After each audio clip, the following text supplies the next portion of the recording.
ಗಮನಿಸ್ರಿ, ಹಿಂಗ ರೊಟೇಷನ್ ಆಗ್ತಾ ಇರ್ತದ. ನಾವು ಕೊಡ್ತಾ ಇದ್ದೇವೆ, ನೀವು ಕೊಡದೇ ಇರುವಾಗ ಸ್ಟಾಪ್ ಆಗುತ್ತಿಲ್ಲ, ಇಲ್ಲಿ ಸ್ಟಾಪ್ ಆಗುತ್ತೆ. ಟ್ರಯಾಂಗಲ್ ನೋಡಿದ್ದೀರಾ? ನೀವು ಹೋಗ್ತಾ ಇರ್ತದೆ, ನೀವು ಕೊಡದೇ ಇರುವಾಗ ನಿಲ್ಲಾಗುತ್ತೆ. ದೇವರ ಸಂಪತ್ತು ನಿನಗೆ ನಿಲ್ಲಾಗುತ್ತೆ. ದೇವರ ಆಶೀರ್ವಾದ, ದೇವರ ಸಮೃದ್ಧಿ, ದೇವರ ಸಮಾಧಾನ ಇವೆಲ್ಲ ನಿಲ್ಲಾಗುತ್ತೆ. ಅವೆಲ್ಲರ ಮೊಣಕಾಲಕ್ಕೆ ನಾವು ಪ್ರಾರ್ಥನೆ ಮಾಡೋಣ.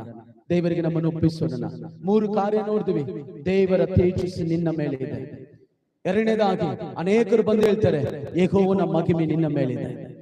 ಮೂರನೇದಾಗಿ ಅನೇಕರು ಬಂದು ಮನೆಯನ್ನ ಕಟ್ಟಿ, ತೋಟವನ್ನು ಕೊಟ್ಟು, ಪಟ್ಟಣವನ್ನು ಕಟ್ಟಿ ಅದನ್ನು ಅನುಭವಿಸುವಂತೆ ಮಾಡುತ್ತಾರೆ.